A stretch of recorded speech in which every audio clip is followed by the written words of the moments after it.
हरे कृष्ण भगवती वसुधा माता जी, दंडवत प्रणाम। श्रील प्रभुपाद की जय, गुरु महाराज की जय। प्रीतिदासी प्रभुशाल। हरे कृष्णा। हरे कृष्णा प्रीति माता जी, दंडवत प्रणाम। श्रील प्रभुपाद की जय। Thank you, Mataji, for joining Bhakti Sangha conference call. Hare Krishna. Hare Krishna, Hare Bhagavati Krishna. Vasuddha Mata. Please accept my humble obeisances. All glories to Srila Prabhupada and Shri Guru and Shri Gauranga. And to all the summer devotees, this is Megha from Naperville. Hare Krishna. Hare Krishna, Megha Mataji, Dandavas Pranam, Shri Prabhupada ki jai. Thank you so much, Mataji, for joining Bhakti Sangha conference call. Hare Krishna. Hare Krishna. Hare Krishna Mataji, Dandvat Pranam, Srila Prabhupada ki jai, Guru Maharaj ki jai. This is Arvind Das from Chicago. Hare Krishna. Hare Krishna, Arvind Das Prabhuji, Dandavas Pranam, Srila Prabhupada ki jai. Thank you for joining Bhakti Sangha conference call. Hare Krishna. Hare Krishna. Go ahead, Prabhuji. Sorry, Mataji. Please accept the humble obeisances of Guru Srila Prabhupada, and goes to all the gurus, Maharaj, and all goes to all the devotees of Bhakti Sangha. Thank you very much for allowing me to join. Happy day, happy Hare Krishna day. Hare Krishna, Krishna Prabhuji, Dandavas Pranam, Srila Prabhupada ki jai. Thank you, Prabhuji, for joining Bhakti Sangha conference call. Hare Krishna. Thank you very much, Mataji.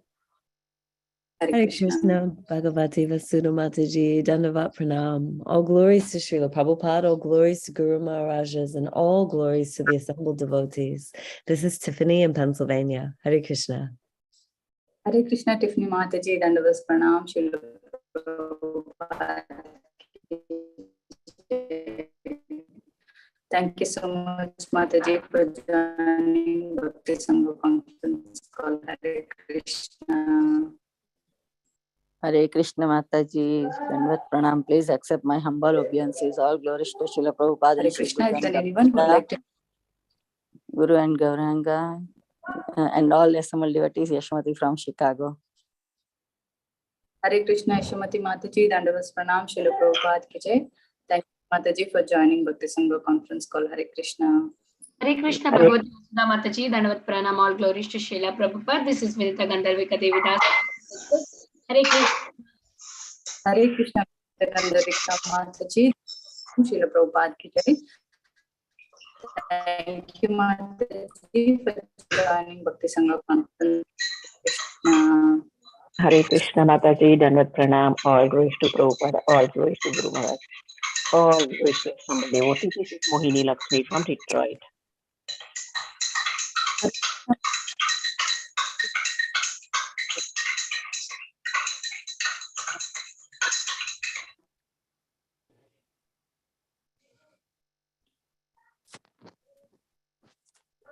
Krishna Bhagavati Vasudha Mata, and but pranam to you and all Vaishnava. Srila Prabhupada, Srila Gurudev ki jai. Vrinda, we are not able to hear better. Hare Krishna, Vrinda Gopika Mataji, Dandavas Pranam, Srila Prabhupada ki jai. Thank you, Mataji, for joining this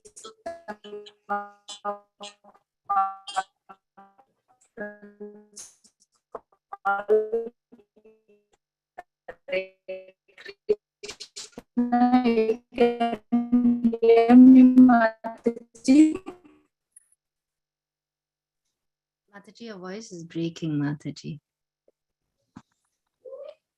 Can you hear me, Mataji? Yes, it's better now, Mataji. Today I don't have Wi-Fi. I'm using my phone. Yeah. Hare Krishna, Indulekha Mataji, Dandavas Pranam, Srila Prabhupada ki jai. Thank you, Mataji, for joining Bhakti Sangha conference call. Hare Krishna. Hare Krishna, Mataji. Hare Krishna Mataji, Dandvat Pranam, all glories to Srila Prabhupada. This is Padmasaki Devidasi from Florida. Hare Krishna, Padmasaki Mataji, Dandavas Pranam, Srila Prabhupada ki jai. Thank you, Mataji, for joining Bhakti Sangha conference call. Hare Krishna.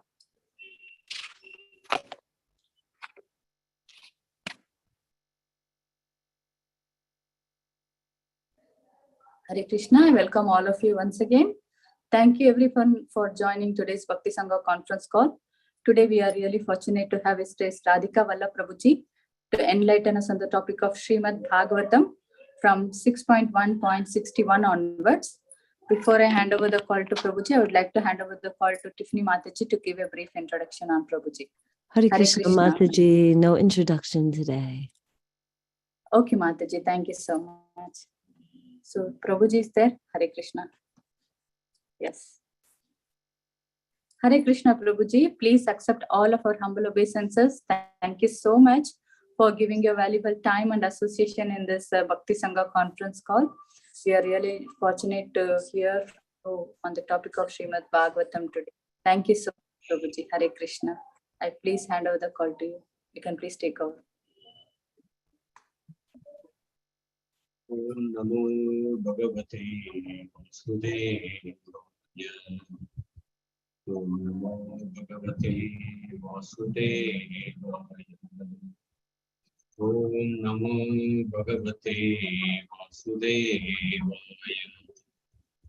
Narayanam Namaskritya Naram Chaiva Narottamam Devim Saraswatim Vyasam Tato Jayamudiraye Nashtaprayeshva Bhadreshu Nityam Bhagavata Sevaya Bhagavati Uttama-shloke Bhaktir Bhavati Naishtiki Krishnaya Vasudevaya Devaki Nandanaya Cha Kumaraya Vindaya Om Jnana-timirandasya Jnananjana Shalakaya Chakshurunmilitam Yena Tasmai Shri Gurave Namaha Namo Om Vishnupadaya Krishna Prishtaya Bhutale Srimate Bhaktivedanta Swamin Niti Namne Namaste Saraswati Deve Gauravani Pracharine Nirvisesha Shunyavadi Paschatya Desha Tarine Jaya Sri Krishna Chaitanya Prabhu Nityananda Shri Advaita Gadadhar Srivasadi Gaura Vrinda Hare Krishna Krishna Krishna Hare Hare Hare Rama Rama Rama Hare Hare. Reading from Srimad Bhagavatam, Canto 6, Chapter 1, Text number 61. Drishtva tam kamaliptena bahuna parirambhitam jagama prichayavasham sakasavimodaha. Word to word translation. Drishtva tam, her, the prostitute, kamaliptena, decorated with turmeric to incite lusty desires, bahuna, with the arm, parirambitam, embraced, jagama, went, shaya, of lusty desires within the heart, vasham, under the control, sahasa, suddenly, eva, indeed, vimohitaha, being illusioned. Translation and purport by His Divine Grace A.C. Bhaktivedanta Swami Srila Prabhupada. Translation.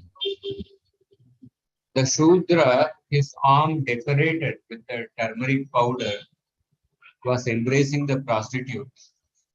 When Ajamil saw her, the dormant, lusty desires in his heart awakened, and an illusion he fell under their control. Purport. It is said that if one's body is smeared with the turmeric, it attracts the lusty desires of the opposite sex. The word Kamaliptena indicates that the Shudra was decorated with the turmeric smeared on his body. Correct.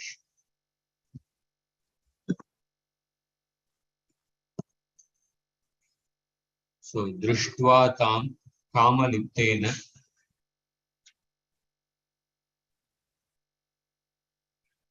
bahuna parirambitam jagama hrit shayavasham sakasaiva mohitaha. So Ajamil saw that prostitute being embraced with a Shudra, bahuna parirambitam, and Sahasa immediately Ajamil became illusioned. Sahasa eva vimohita. Immediately became illusioned.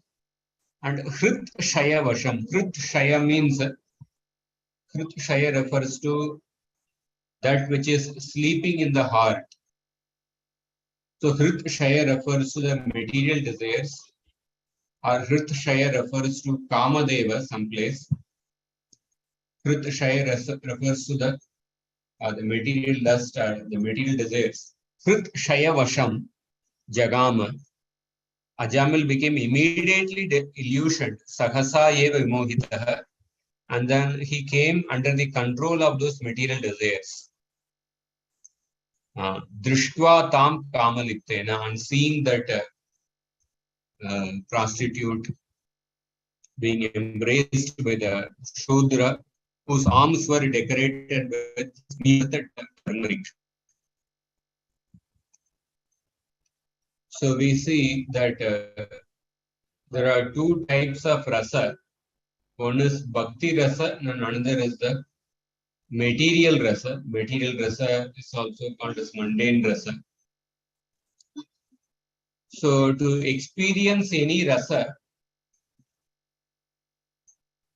is a combination of 5 ingredients. The most important ingredient is called as a sthayi bhava. Sthayi bhava is one's constant affection, which is there within the heart. And when this constant affection, sthayi bhava, is awakened or stimulated by vibhava. Vibhava is that which stimulates one's affection. So when the sthayi bhava is stimulated by vibhava, then it results in anubhava. Anubhava is the resultant action exhibited by a person when the affection is stimulated. So sthayi bhava, vibhava, anubhava, and then 2 more ingredients, sattvika bhava and vyabhichari bhava. Sattvika bhava is also when the affection is stimulated, a person exhibits a certain ecstatic symptoms, or a person exhibits certain symptoms. Some symptoms are exhibited with a conscious premeditated effort, and some symptoms are exhibited without a conscious premeditated effort. So those symptoms which are exhibited by a conscious premeditated effort, they are called as the anubhava. And those symptoms which are exhibited by exhibited without a conscious premeditated effort, they are the sattvika bhava. And then there is vyabhichari bhava. Vyabhichari bhava is like the Prabhupada translates as aggressive emotion, aggressive ecstasy. Sometimes, suppose when the mother sees that the child is about to fall down from the staircase, at that time, momentarily, mother goes into an anxiety and immediately goes to stop that child. That moment, that anxiety which the mother goes through, it is momentary period. So similarly, vyabhichari bhava is a momentary emotion. The momentary anxiety or momentary anger, there are various types of vyabhichari bhava. So when these 5 things are combined, sthayi bhava, vibhava, anubhava, sattvika bhava, and vyabhichari bhava, then a person tastes the rasa. So the concept of rasa can be It is on a material platform as well as the spiritual platform. The material platform, it is a mundane rasa. The spiritual platform, it is bhakti rasa. In the spiritual platform, in the case of bhakti rasa, the sthayi bhava will refer to one's constant affection towards Krishna. And vibhava, that which stimulates one's affection, will be the different objects which are related to Krishna. The different objects, that means that it can be the devotees of Krishna, it can be the different paraphernalia of Krishna. So the different objects related to Krishna, they are like the vibhava. And then the anubhava, sattvic bhava, they are the different ecstatic symptoms. A devotee may start crying, or his body may be trembling, or his color of the body may change, like that. Various symptoms are there. So, but in the case of the mundane rasa, the sthayi bhava is the desire to lord it over matter. The sthayi bhava is the material desires. Or in this particular verse, the sthayi bhava for the mundane rasa is indicated by the word hrit shaya. That means the desire to lord it over matter, the material desires. And in the case of the mundane rasa, the vibhava, that which stimulates one's lusty desires, are the different objects which remind a person about one's, which will remind or which will incite a person to enjoy this world. That is the vibhava. So in this case, Ajamil, in Ajamil's heart, there were dormant material desires. There were dormant material desires. And the scene of seeing that prostitute being embraced by the Shudra, this particular scene acted like a vibhava. And as a result, because of coming in contact with the vibhava, his dormant material desires were awakened, and then he came under their control. For example, in the platform, like for a devotee like Madhavendra Puri, he has his constant affection towards Krishna. And when he would see the dark rain cloud, and the color of the dark rain cloud, they would actually stimulate Madhavendra Puri's, the color of the dark rain cloud would stimulate Madhavendra Puri's affection towards Krishna. And immediately he would actually go into ecstasy and he would fall unconscious. Or Pundarik Vidyanidhi had his constant affection towards Krishna. But when Mukunda Datta spoke that verse from the Bhagavatam, Aho Bakiyam Sthanakala Kutam, that Bhagavatam verse acted like a vibhava. And when he heard that Bhagavatam verse, his affection to Krishna was stimulated. And then he went into ecstasy. And then he became unconscious. Then he exhibited Anubhava, Sattvika Bhava, etc. So here, Ajamil, he had his sthayi bhava. That means he had his sthayi bhava towards enjoying this material world. The dormant material desires were there. And those material desires were stimulated by seeing this particular scene. Are you able to hear clearly? Yes, Prabhuji.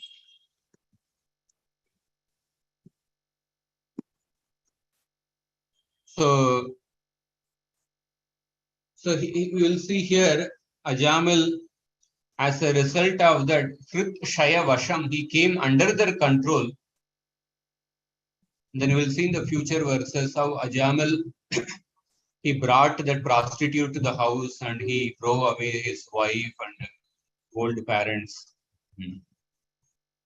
So when a person comes under the influence of prema or kama, in both cases, prema towards Krishna or kama towards the objects of this world, in both cases, a person becomes shameless at some point in time.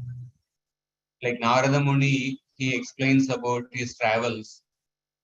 Namani anantasya hatatrapa patan guhyani badrani kritani cha smaran gam paryatam tushta mana gataspruha kalam pratikshan vimado vimatsara.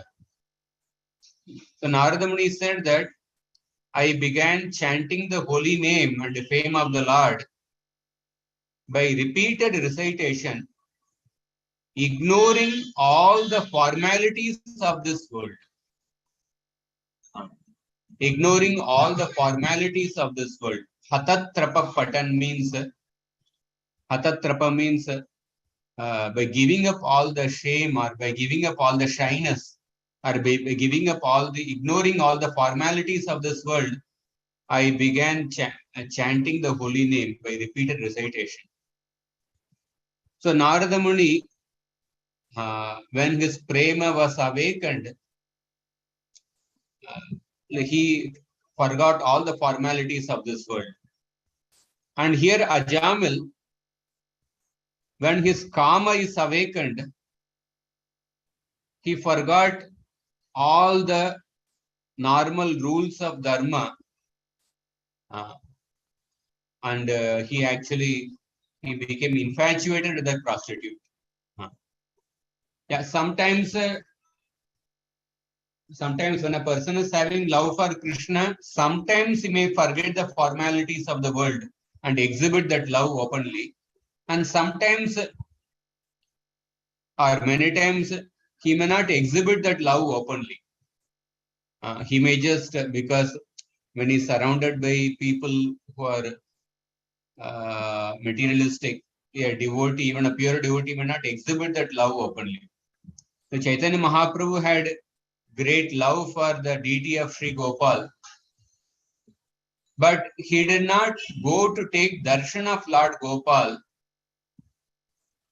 out of love for Gopal, because the Gopal deity was on the top of Govardhan hill. So out of love for Gopal, he did not go and take love. He did not go and take darshan of Gopal. Chaitanya Mahaprabhu had great love for Jagannath, but most of the times he would take darshan of Jagannath from a distance by standing near the Garuda Stambha. But only few times he would go very near Jagannath.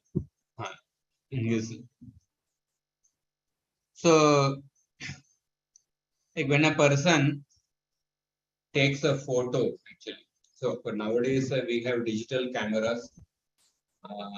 We have very high resolution cameras in the mobile phone. But say 40 years back, 50 years back, 30 years back, people would use the normal camera, and then from that the film will be developed. Actually. So when they would take a picture through a camera, when they expose the lens,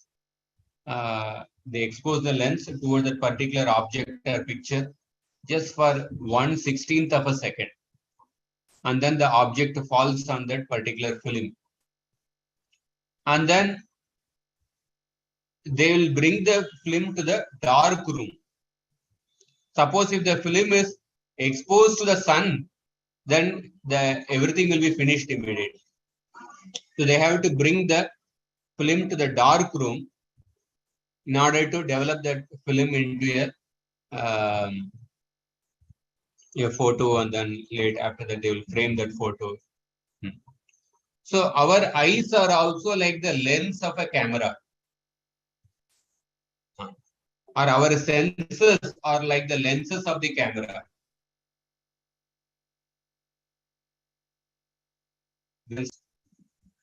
When these senses come in contact with the sense objects, a certain kind of impression is created by those sense objects in our heart. Just like when the camera lens comes in contact with a particular object, a certain impression is actually stored in that film. So similarly, when our senses come in contact with the sense objects, they create an impression in our heart. And so it is like in the case of the camera, when it takes a photo, it is easy to destroy that particular film. It is easy to destroy that particular object. In the case of a digital camera, it is just at the tip of a click and actually delete that particular picture. And in the case of the, say, the previous old-fashioned camera, if you burn that particular film, whatever you have taken photo, that can be destroyed. The negative of the film can be destroyed by burning it. But in the case of the impression which is stored in our heart, when our senses come in contact with the sense objects, these impressions, it is very difficult to erase those impressions. And these impressions keep actually coming in our mind again and again. It becomes very difficult to erase the images from one's heart actually. So Ajamil, when he saw that particular scene, so an impression was created and that impression awakened his lusty desires. And Ajamil, he started focusing on that particular impression. That means he started contemplating on what he saw in his mind. And when he started contemplating,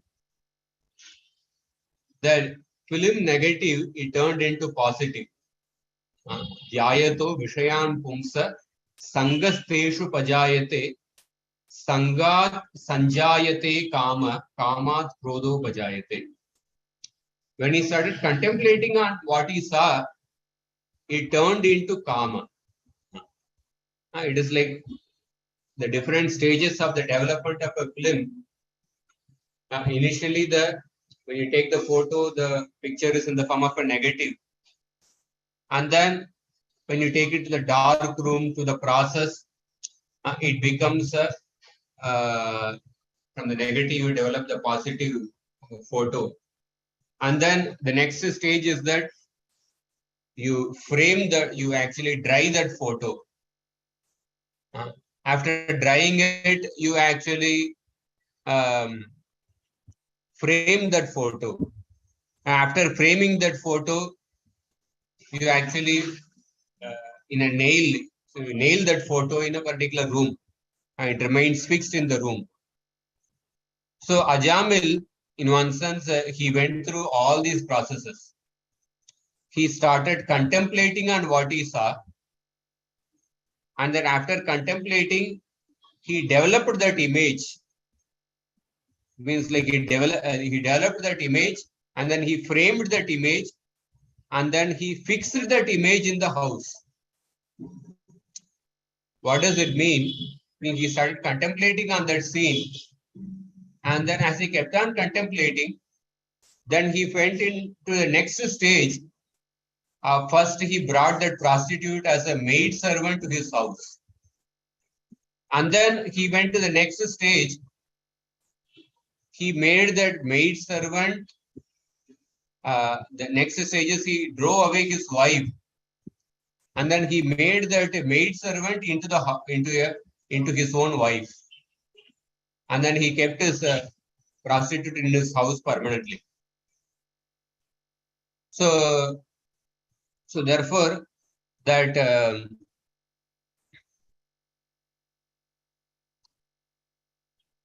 So when we actually, just like in the when we take a photo, when the film is exposed to the sun, the film will get spoiled, the film will get destroyed.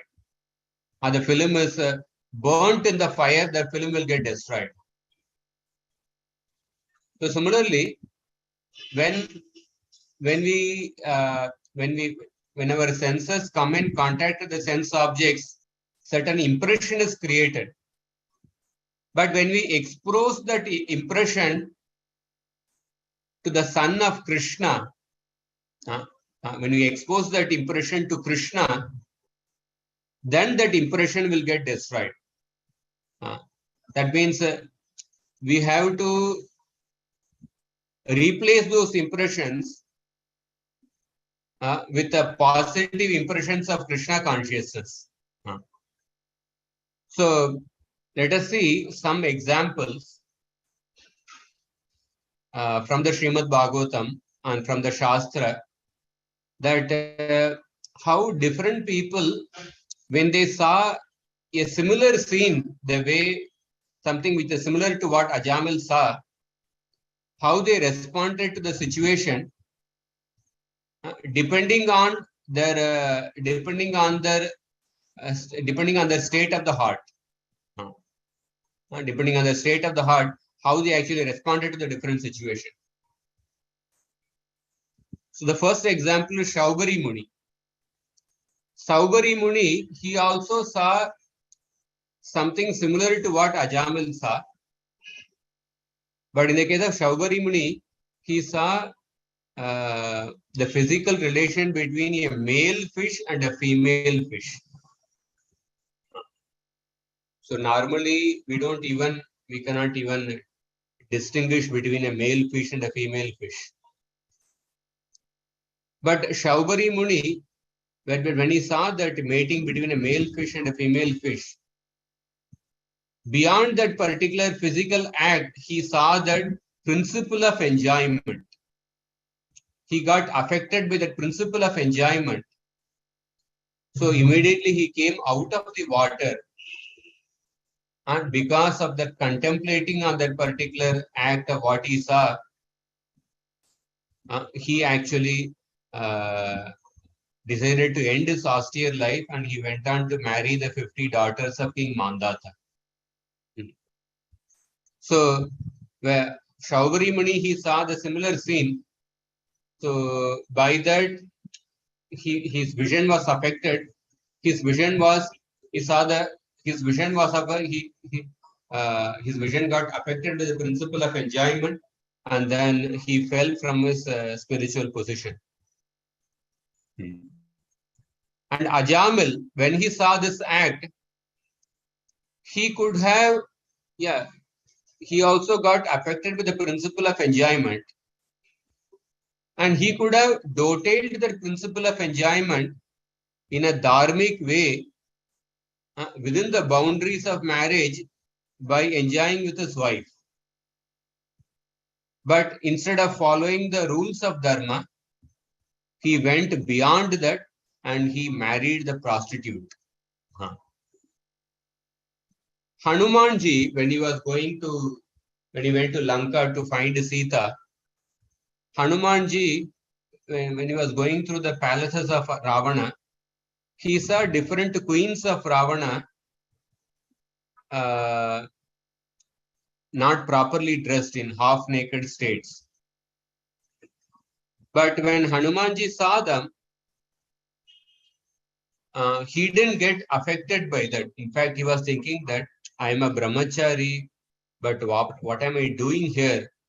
That I am actually seeing this women all these women not in a properly dressed state. But Hanumanji, because his service attitude towards Lord Ram, it was he had such a strong foundation. His heart was filled with a service attitude towards Lord Ram. Therefore, he did not get diverted, and he was focused on searching for Sita. So Hanumanji had a vision of service attitude. And Shaubari Muni and Ajamil, when they saw that particular scene, they developed a vision of enjoyment. They developed a vision of enjoyment. And Shukadeva Goswami, he also saw something similar. When he was walking by, he saw some young ladies taking bath in the river without any clothes.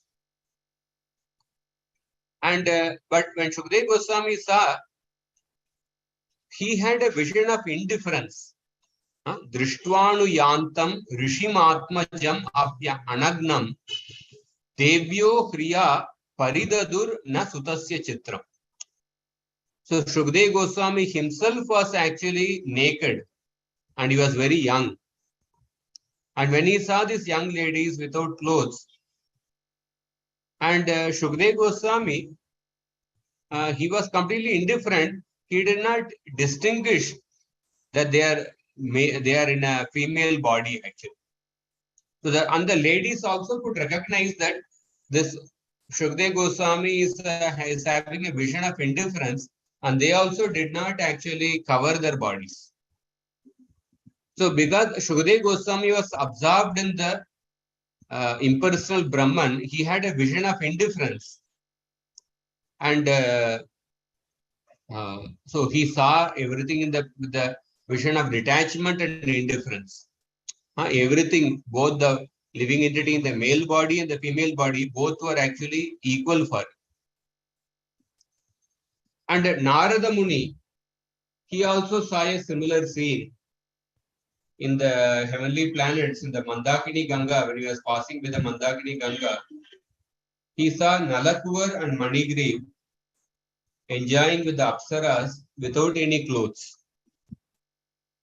But when Narada Muni saw them, he had a vision of rectification. He saw a similar scene, but he thought that how I can rectify this Nalakur and Manigri. He was not affected by that scene. He had a vision of rectification. So Narada Muni decided to rectify them. And before rectifying them by pronouncing a curse, Narada Muni speaks a series of verses. And then he curses. Narada Muni says that out of the 4 things which makes a person proud, Janma, Aishwarya, Shruta and Shri, wealth causes maximum intoxication to a person. And when people are puffed up by their wealth, they will be unable to control their senses, and they become so cruel that to maintain their bodies, they even kill the poor animals without mercy. And so those who are proud of their wealth, they fail to see the things as they are. So therefore, these Nalakur and Manigriv, they are actually proud of their wealth, and therefore they are so immersed in the enjoyment, and they don't respect anybody, and they become completely shameless, and they can't distinguish between dharma and adharma. And therefore Narada Muni says that returning them to poverty is a proper ointment for their eyes, so that they can see the things as they are in the right perspective. Because when a person becomes poor, he can realize how painful poverty is. Therefore, he will not want others to be in the painful condition like himself. So a person who becomes poor, he can empathize with others' suffering. A person who has been pricked by the thorns, he can actually empathize with the other person's suffering. But one who has never been pricked by the thorns cannot understand this pain. So those who led a comfortable life right from the childhood. There was one devotee who was speaking to elderly Mataji in 70s. She was saying that in her childhood, to go to the school, every day she would walk 7 miles for going to the school and 7 miles while coming. And on the way, she had to cross some river, and it was a very heavy task just go in the school. Just walking for 7 miles that itself would make her tired, and then she would not be able to concentrate in the school only. And then their family was so poor, when she would come back in the house in the evening, she did not have proper food to eat also. Sometimes she said that because of poverty, when there was no food, she had eaten some the brick particles because of the bricks which are used for constructing, the brick particles she would eat. And she said, so because I have seen so much of poverty struggle, so now although I am better off compared to the previous situation, but whenever I see somebody wasting some food, I cannot tolerate. So those people who have gone through certain struggles in their life, they can actually empathize with others' suffering. So Narada Muni says the same point, that so if they become poor, then they can empathize with others' suffering. And then Narada Muni says that a poor person, he automatically undergoes austerities and penances. But because he does not have the wealth to possess anything, and he will not have false prestige, and always hungry, like a poor person, without having the wealth, his senses will be automatically controlled. So he gets the benefit of performing austerity, he gets the benefit of sense control, and he cannot perform harmful activities to others. And then finally he says, after speaking these advantages of poverty, finally Narada Muni says, the greatest advantage of poverty is that the saintly persons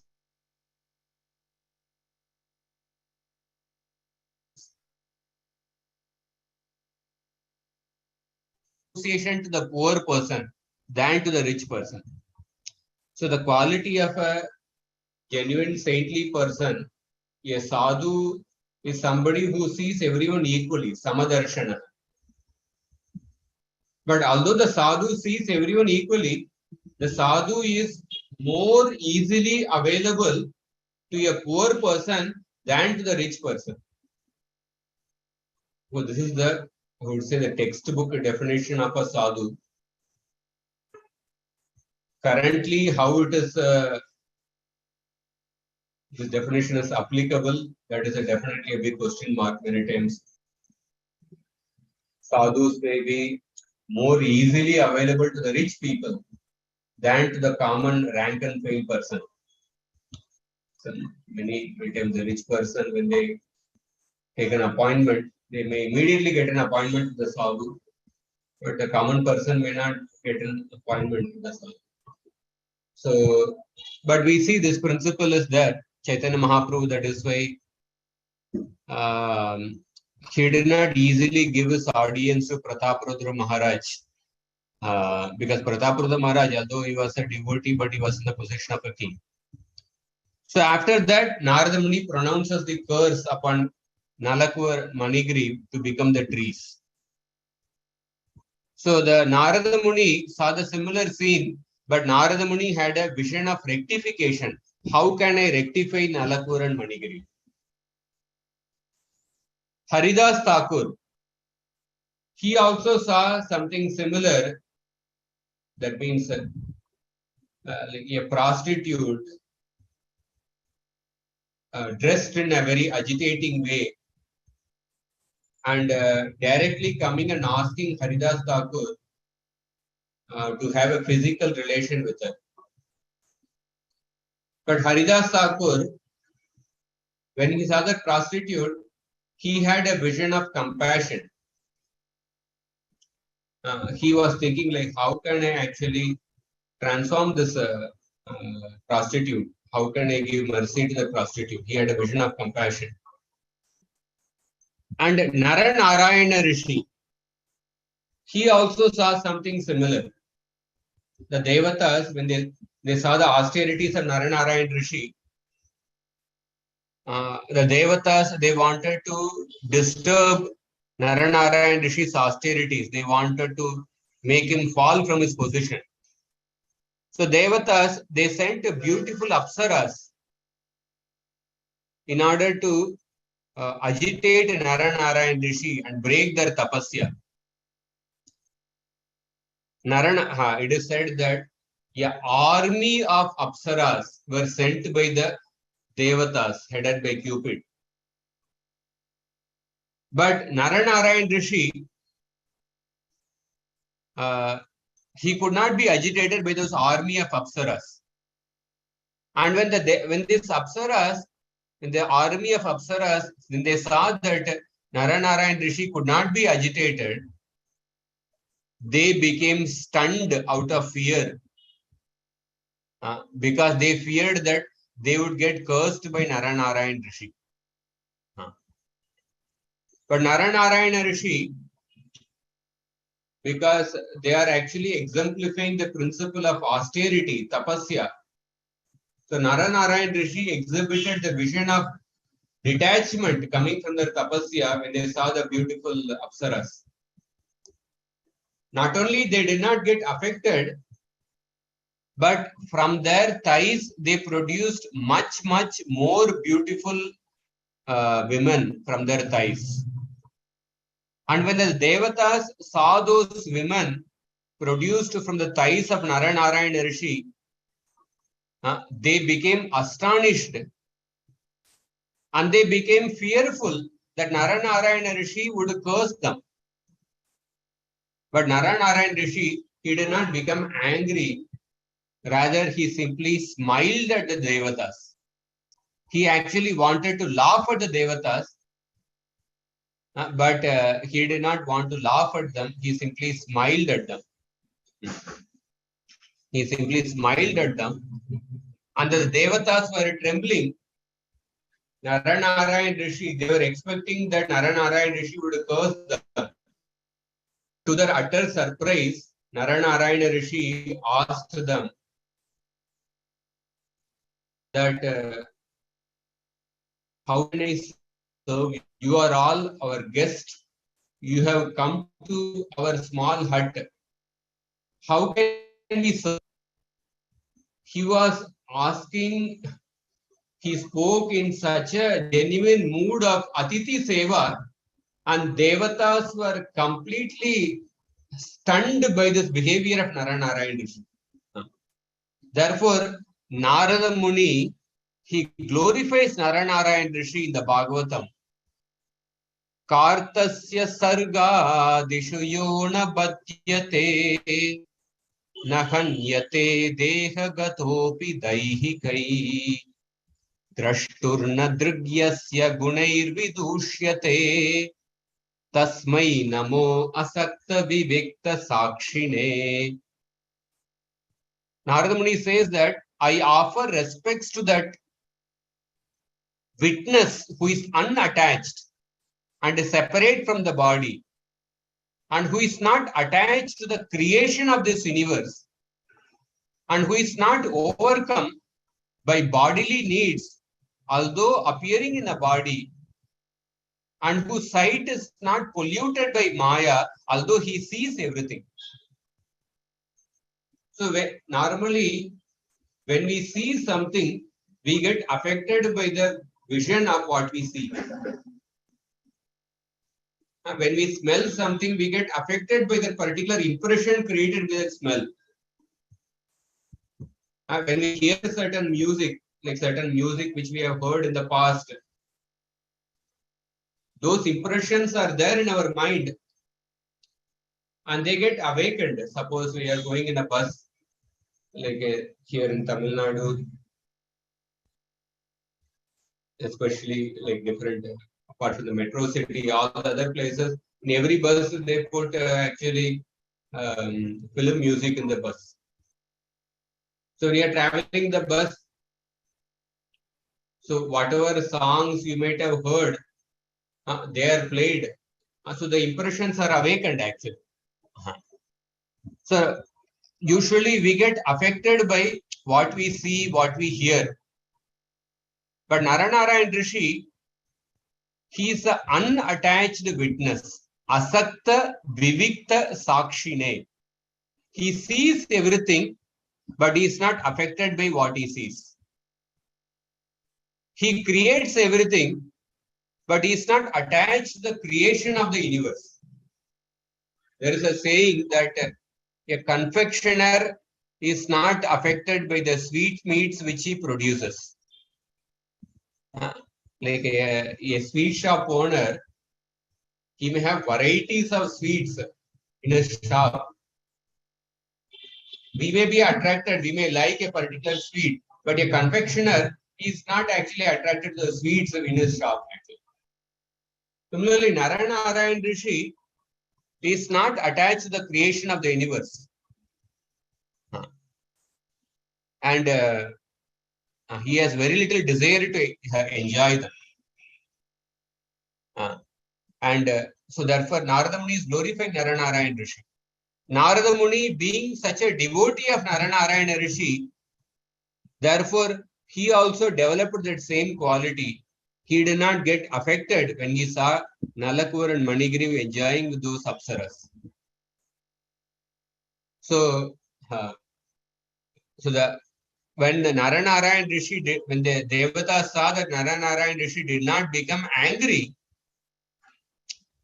Shukdev Goswami says that, on the other hand, Lord Shiva also saw something similar which would agitate his mind.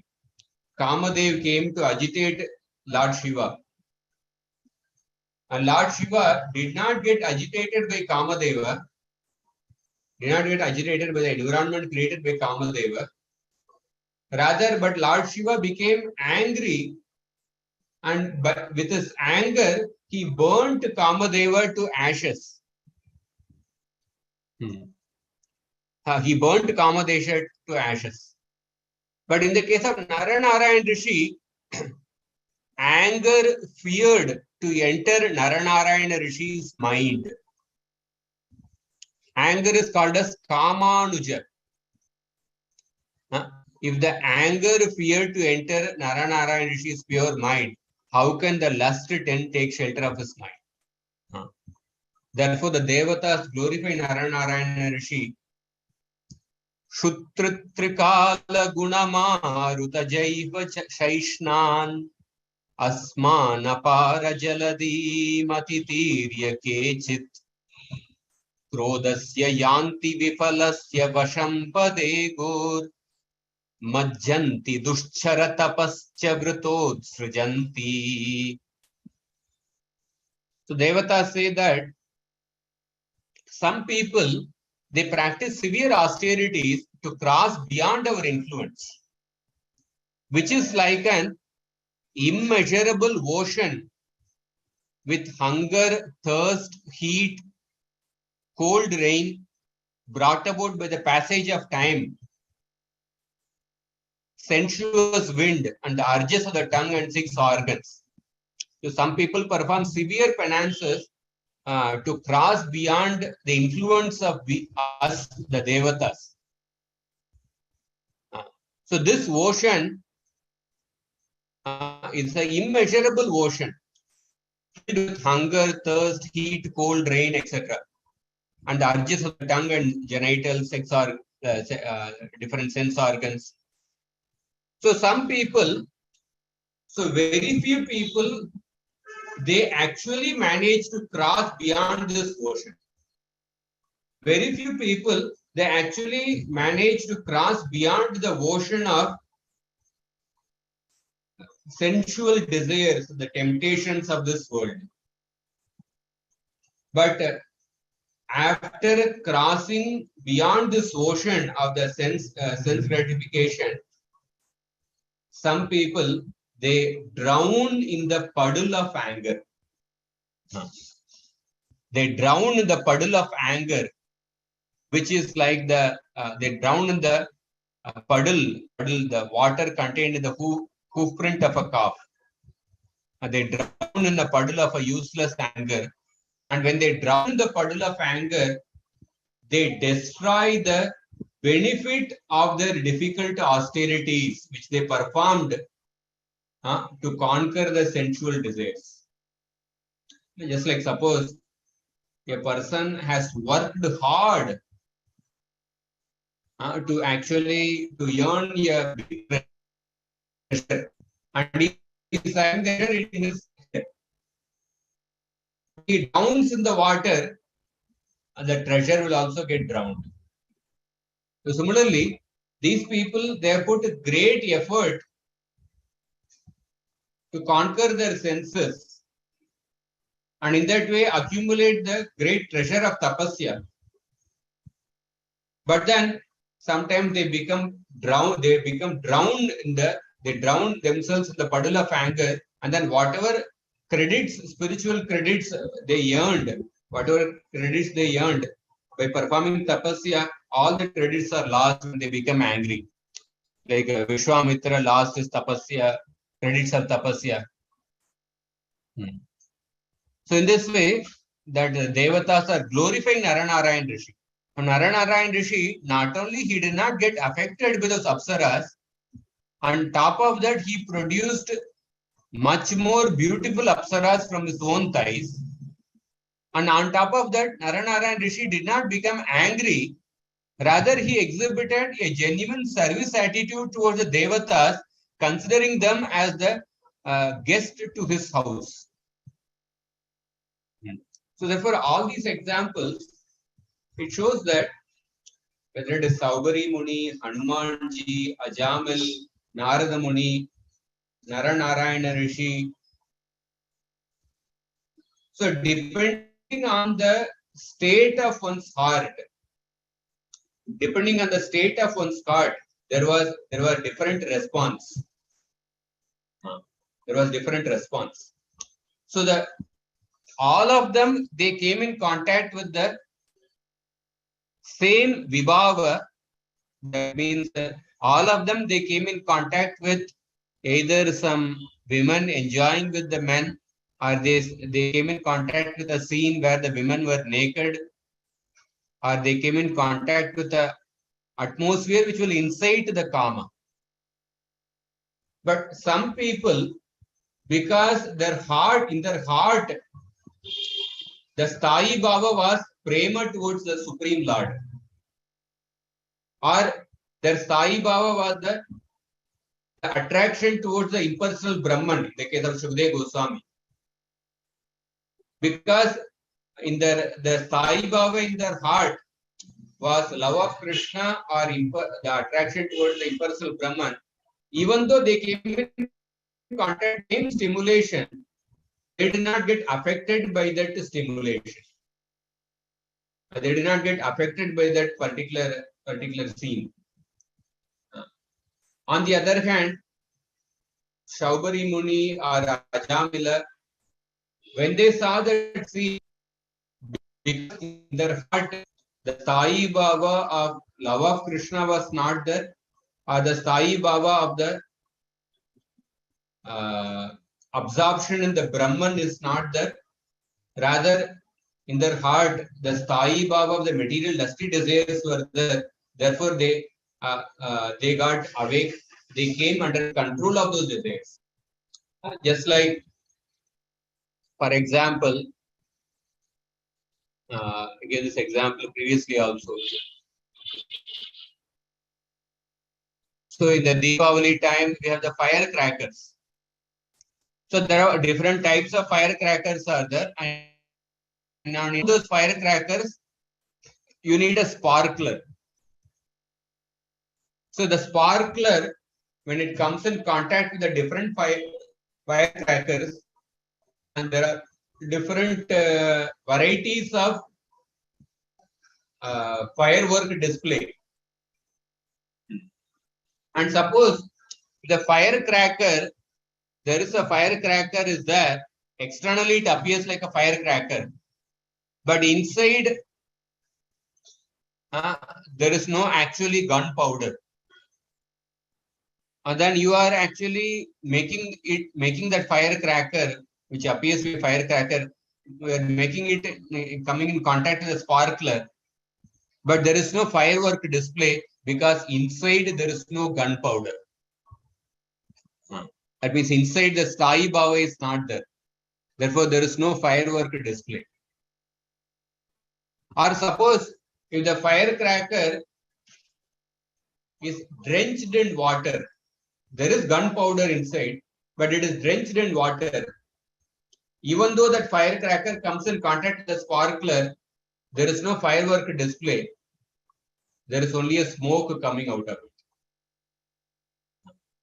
So similarly, that we come in contact with the different type of sparklers.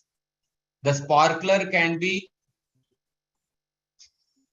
like the scene which Ajamil saw, that means which can stimulate our material desires. Or the sparkler can be the things related to Krishna.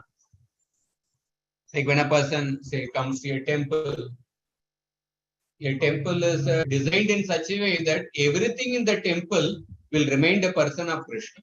There are beautiful paintings of the pastimes. In Radha Gopinath temple, on one side there is Krishna Lila paintings, on the other side there is Gaur Lila paintings. And there are paintings of the Acharyas. And then Prabhupada Murti is there. And the Radha Gopinath deities, Gaur Nitai deities are there. So everything in the temple, it's like a sparkler which is supposed to awaken our dormant love for Krishna. So when a person, for a materialist, he may come in contact with the same sparkler, but it may not awaken only because he doesn't have the Sai Bhava towards Krishna. So, and like let's see few more example. Few more example, like all the examples so far we saw was that different people who saw a similar scene which can stimulate one's karma, but depending on their state of the heart, how they responded this other. Next three examples are like Krishna showed the universal form to three personalities, Duryodhan, Arjun and Yashoda. But the response of all three personalities were completely different.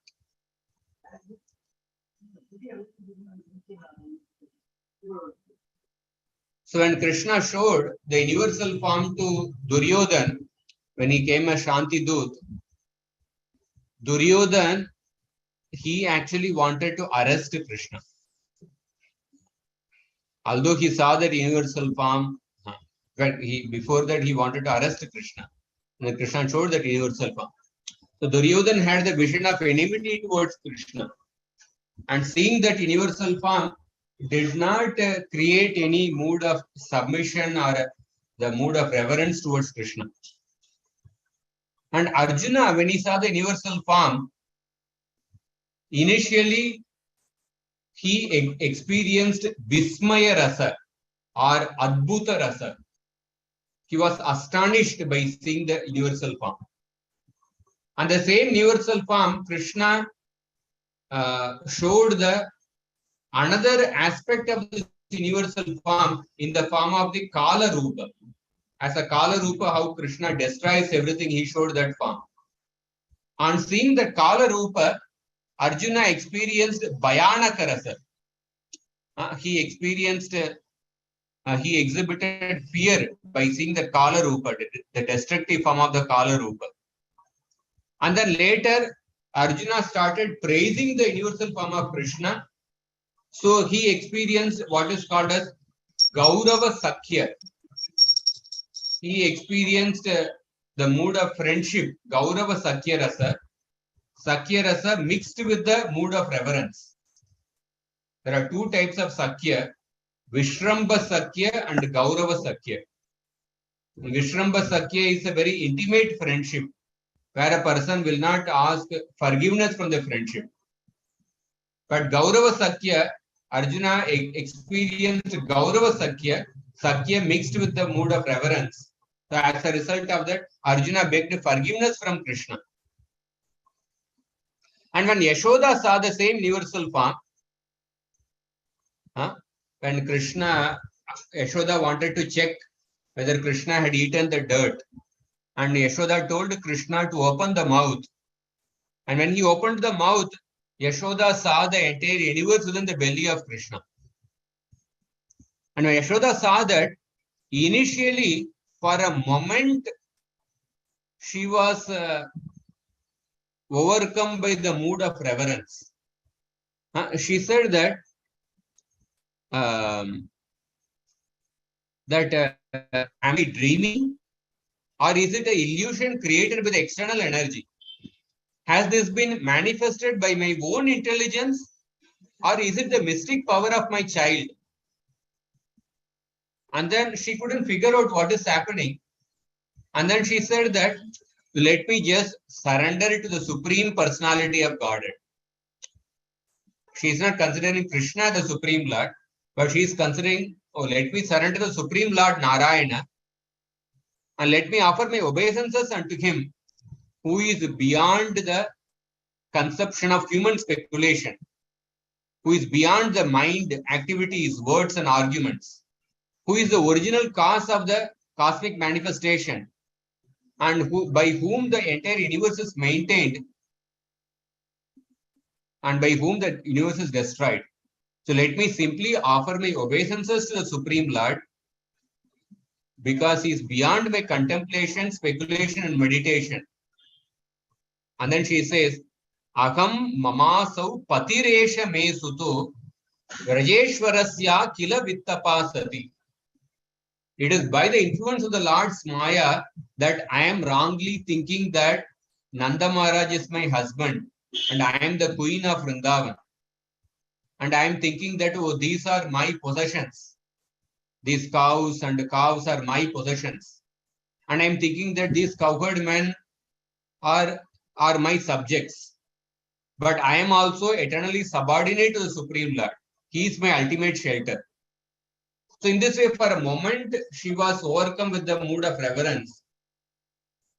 But then, immediately, she came under the influence of Yoga Maya, and her Vatsalya Bhava towards Krishna increased even further. And she started thinking, oh, if I am in this mood, who will feed Krishna? When Krishna is hungry, he comes to me. And if I am there in this mood, how will I be able to feed Krishna? So immediately her mood changed and she became even more, her Vatsalya Bhava increased even more further. So we see Arjuna, Duryodhana and Yashoda, all three of them came in contact with a similar scene, that means the universal form of Krishna, but the response was different. Depending on the Sthayi Bhava in their hearts. For one, the Sthayi Bhava was the enmity towards Krishna. But for Arjuna and Yashoda, the Sthayi Bhava was the love towards Krishna, either in the mood of Sakya or in the mood of Vatsalya. So, lastly, we see that, we'll see in the future verses how Ajamal actually responds to this particular scene, how he comes under the control of that. So there are 5 types of determination. First determination is a materialistic determination, where a person says no to Krishna and yes to Maya. Or where a person says no to Dharma and yes to Adharma. This is a materialistic determination. And the determination of a neophyte devotee is that he says yes to Maya, but wait to Krishna. He says yes to adharmic activities. He understands that the dharmic activities are good, but he says wait, I will practice later. Wait to Maya, wait to Krishna. And then the determination of a sadhaka bhakta. He also has attraction towards sense gratification, but he somehow manages to say yes to Krishna, and he says wait to Maya. That means the attraction is there in the heart, but a sadhaka keeps himself busy with some activities or other, and then he keeps himself engaged. He says yes to Krishna and wait to Maya. And then for a pure devotee, he says yes to Krishna and no to Maya. It's like he has a strong determination to say no. He has a strong determination to say no. And he says no to Maya. He has developed a superior taste and he says yes to Krishna. Spontaneously, immediately says. And a perfected devotee like Haridas Thakur, he can say yes to Krishna and also yes to Maya. When the Maya Devi and prostitute, when they came to Haridas Thakur said that I will fulfill your desire. He could say even that I will fulfill your desire, but he eventually transformed them. He made both of them into his disciples. It's a pure devotee, a perfected devotee, a very advanced devotee. He can say yes to Krishna and yes to Maya. So therefore, in the Bhartrihari, he says in his Niti Shatakam, Kanta Kataksha Vishika na lunanti yasya chittam na nirdakati kopa krishanu tapaha tarshanti guri vishayarcha na lopapasha lokatrayam jayati kritsna midam sadiraha. So Bhartrihari says that who is the person who is a dhira, a sober person? A sober person is one who is not who is not affected by the sidelong glances of a beautiful woman. Kanta Kataksha Vishika na lunanti yasya. A sober person is one whose heart is not affected by the anger, whose heart is not burnt by the anger. A sober person is one whose heart is not affected by greed towards material objects. So one who has conquered the beautiful glances of a beautiful woman, one who is not affected by the beautiful glances of a beautiful woman, one whose heart is not affected by is not burnt by the anger, and one whose heart is not affected by the greed towards the wealth, such a person, he conquers the whole world.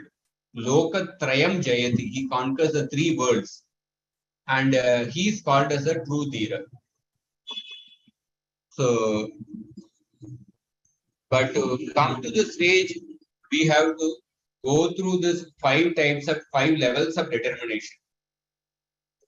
Initially from a materialistic determination to a neophyte determination, at least we have to come to the level determination of a sadhaka, where we keep ourselves busy in different devotional service, dharmic activities, that we don't have time for Maya.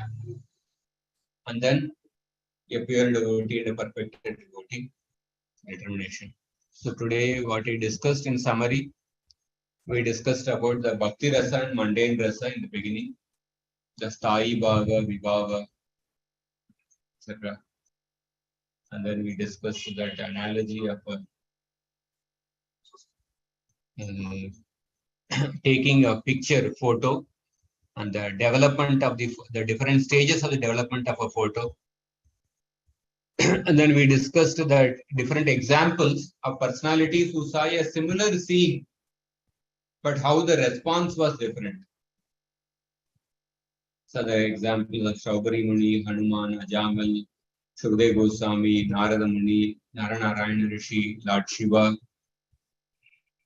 And then we saw 3 examples of the response of Arjuna, Duryodhana and Yashoda by seeing the universal form. So depending on the content of one's heart, how there are different responses. Depending on the content of the heart, that means depending on the Sthayi Bhava which is present in one's heart, although the different people may come in contact with the same Vibhava, but the Anubhava will be different for different people because the Sthayi Bhava in the heart is different. So we discussed the example of a sparkler and the firecrackers. And then finally we discussed the 5 levels of determination. Hare Krishna.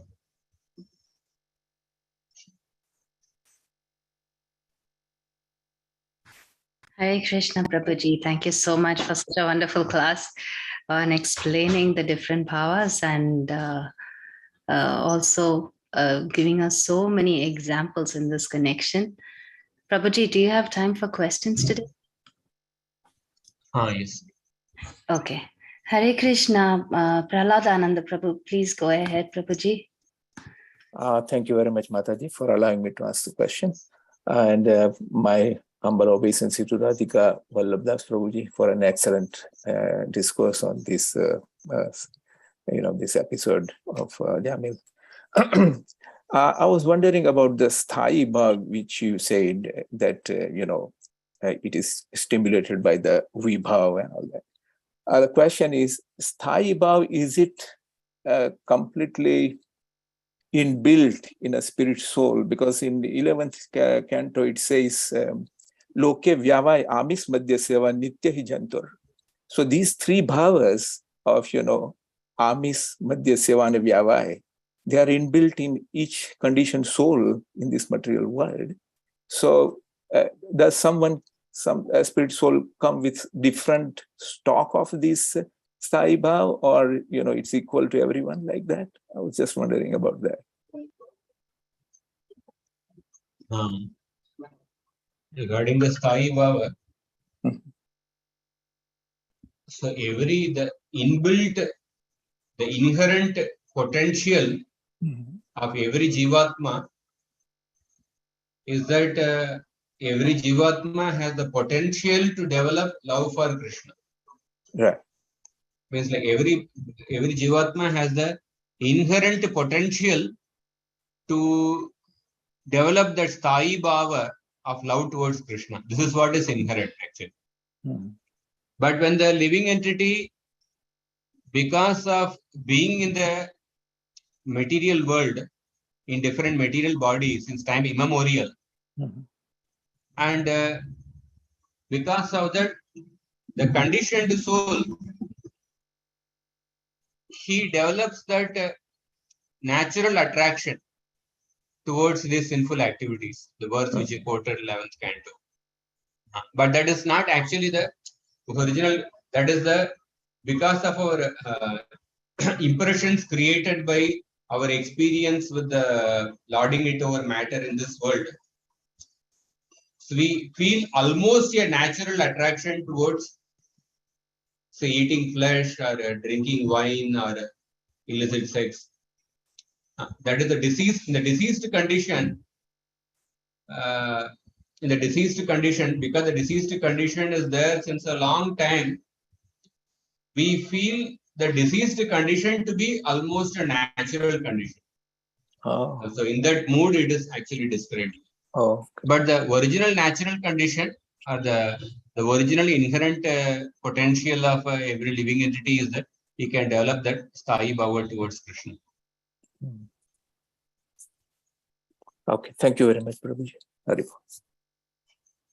Thank you so much, Prahlad Ananda Prabhuji. And I request Jyoti Mataji to please unmute herself. Hare Krishna, Dandavat Pranam Prabhuji.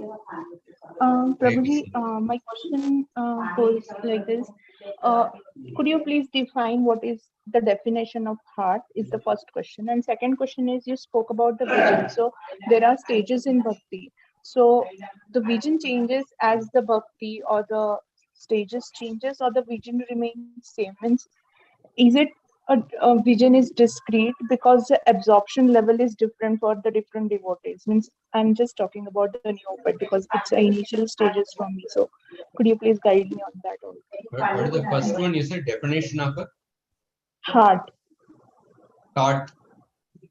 Heart, H-E-A-R-T, heart. Because you definition of a spoke heart. about the content of heart. So I want to know what exactly is the heart. And because definition of a heart, because I did not mean physical heart, the place of the heart. Definition of a heart means basically in our subtle body, what are the different impressions are there? The state of our subtle body. So the content of the heart means here, especially I was referring to the Sthayi Bhava in one's heart. Does a person have a the Sthayi Bhava or affection towards Krishna, or a person has a Sthayi Bhava of absorption in the impersonal Brahman, or a person has a Sthayi Bhava of lording it over matter, sense gratification? That is what I meant, the content of the heart. So depending on that, some people, Ajamil was definitely a dharmic person, but at the same time, he was not a pure devotee, he was a very pious Brahmana, and the desires to enjoy sense gratification, that content was there in the heart, and therefore that particular portion was awakened when he saw that particular scene. It is like suppose a tiger is sleeping in a cage. Suppose somebody goes and wants to check whether the tiger is sleeping or not, and a person goes and pinches the tiger. When he pinches the tiger, and the tiger becomes awakened, and immediately it starts roaring, and it will immediately pounce upon the person who pinched it. So, so previously the tiger was sleeping, but that pinching, it awakened the tiger. So in the case of Ajamil, the tiger of material desires were there in his heart, but they were sleeping in the part of the heart. But this particular scene actually, it awakened the tiger, and therefore it immediately took a very ferocious form, and he came under the control of the tiger. He came under the control of those desires. So the state of the heart, definition of the heart I meant was that essentially the disposition a person has, the Sthayi Bhava which a person has, the Sthayi Bhava towards the lording it over matter, or the Sthayi Bhava of wanting to serve Krishna in one of the different moods, or the Sthayi Bhava of absorption in the impersonal Brahman, which leads to total indifference. That's what I meant in the disposition of the heart. Is it clear? No, but let's skip that because I'll go back and hear the answer once again, and then I'll get back to you later. But could you please answer on the vision part, because I want to know how the vision has to be set, or how we should understand about the vision, because it's quite discreet about the term. So vision was saying that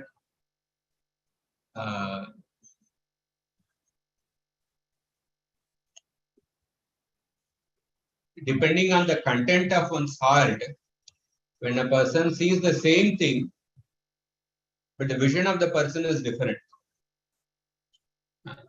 A person has a mood of enjoyment, or a person has a mood of indifference, a mood of rectification, mood of total indifference completely. So the vision part, depending on what one's state of consciousness, based on the state of one's consciousness, a person has different understanding of the same phenomenon. Like for example,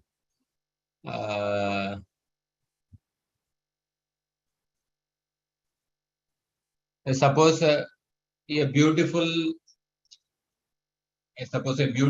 woman is going. The same person may be seen by different people. The dog may see, and dog may see that, oh, this person is coming into my territory. This is my place, and the dog may start barking. And a young boy, he may become infatuated with that girl. And a sage, a jnani may think that, oh, this is just a combination of bone, flesh, marrow, pus, urine. And in that way, the jnani may think this is just a bag containing bone, flesh, marrow, etc. Like that, he may actually see the same beautiful woman. He may be seen that way. And a dharmic person may be thinking that, so she should be seen as a mother. I should respect her as a mother. Because I am already married, I should see every woman as a mother. A dharmic person may see the same woman through the principles of dharma, by seeing her as a mother. A pure devotee of Krishna may think that, oh, she is a gopi who should be enjoyed by Krishna. A pure devotee may even have a spiritual vision. Oh, she should be, she is the object of enjoyment for Krishna. He may think like that. So, depending on one's state of consciousness, every person's vision on seeing the same object is different. And so, I mentioned that 5 levels of determination in regards to how when a person's state of consciousness becomes more and more purified, how a person exhibits different levels of determination. A person exhibits higher and higher level of determination.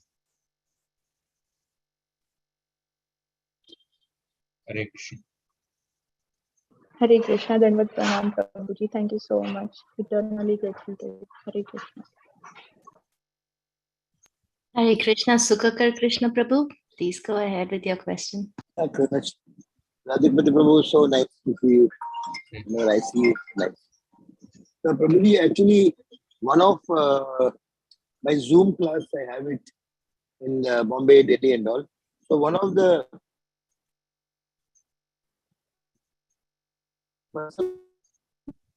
Your voice is breaking. He's actually a CFO. Breaking. He's a CFO of a big multinational company, Prabhu. And in the CEO, CFO, all they have young secretaries. And the whole day spent together. So he's telling, he's now around 42-year-old, he's got one son, one daughter. And the secretary is around 20-year-old, young girl. And the whole day they spend together in the MNCs, Unilever and all, they work till whole night, and Sundays also they work.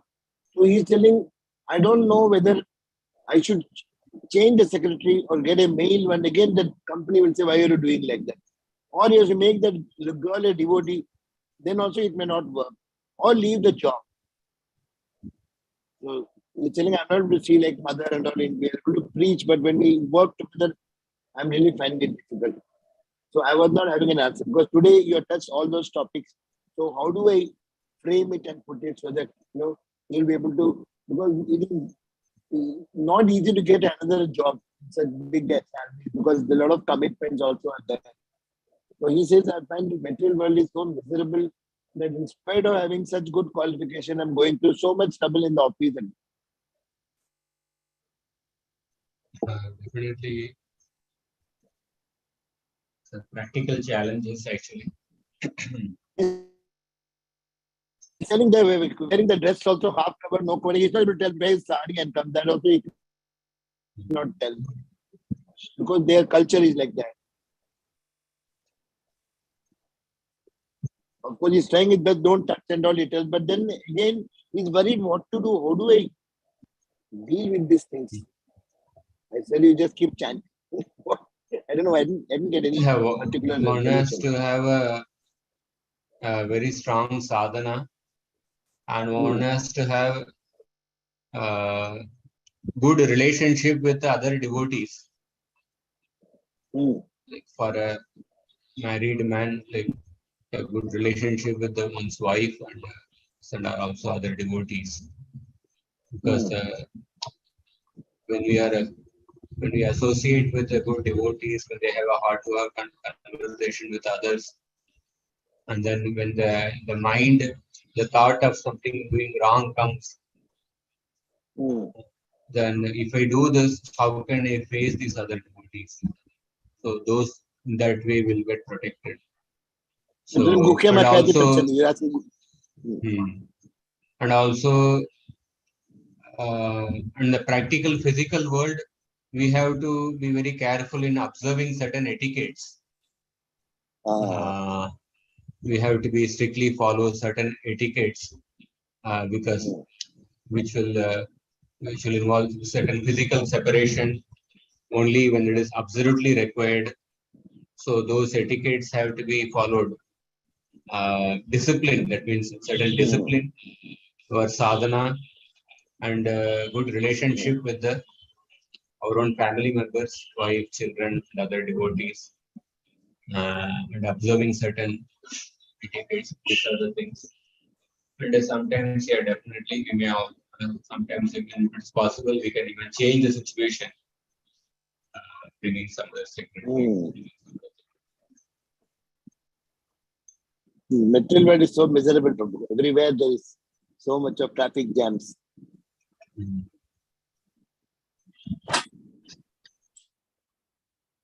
Thank you, Radhika Prabhu. Hare Krishna. Thank you. Hare Krishna.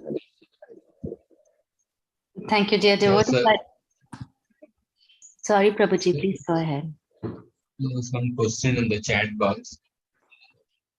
What should we do when we are exposed to images or words or sounds which are inappropriate for us and not conducive to bhakti? Yeah, we have to use our intelligence. Our mind definitely gets stimulated by different impressions. Different impressions are stimulated when we come in contact with the different things of this world. Therefore, we have to sharpen our intelligence. We have to sharpen our intelligence by using Guru, Sadhu, and Shastra. And we should cultivate the habit of bringing the mind under the control of the intelligence. And Ajamil, in one sense, he did that actually. Next verse describes that. So but still he was unable to overpower those material desires. So sometimes, although we may have good intelligence, but the material desires and the Maya is so powerful, but even the intelligence can be overpowered by the material desires. That is the power of the Maya. So therefore, Prabhupada says in that Bhagavad Gita purport, third chapter or fourth chapter, Indriyani Paranyagam, Indriyabhya Param Manasastu Parabuddha, Yobuddhe Paratastu Saga. He says, better than the senses are the mind, better than the mind is the intelligence, and even more powerful than the intelligence is the Atma. So he says that we have to ultimately engage the soul in the service of Krishna. That means we have to go deep into the service attitude towards Krishna. We have to cultivate consciously, develop that that I am the servant of Krishna, I am not the enjoyer, I am not the controller. So to the extent we go deep into the service attitude towards Krishna, then we can actually will not be affected by those different stimulants which can agitate us. So the Ajamil, in the case of Ajamil, he tried to suppress his feelings based on the Shastric knowledge, based on the culture of Dharma which he practiced. But he couldn't actually control. He became a victim to them. But later the same Ajamil, when he chanted the holy name, even unconsciously, that unconscious but helpless chanting of the holy name that protected him from going to hell. So therefore, this episode actually it shows that how it shows the clear contrast between the even unconscious but helpless chanting of the holy name, which is the Nama Bhasa stage, how it is actually more powerful than one's perfect dharmic training in all the Varnashram principles. Ajamil was perfectly situated in Varnashram principles, but all those training could not actually help him. But later, even the chanting the Nama Bhasa saved him from going to that. Therefore, we have to sharpen our intelligence to control our feelings, and also we have to go deep into the service attitude towards Krishna. Correct.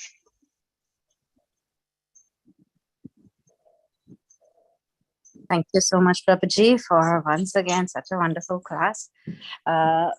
We'll end the call here by offering pranams to Prabhuji and all the assembled devotees.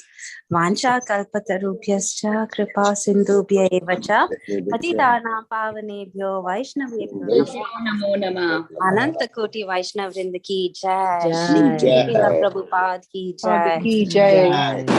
Grantraj Srimad Bhagavatam ki jai. His Jai. Holiness Radhika Vallabha Prabhu ji ki Jai. Jai. Hare Dandavad Krishna.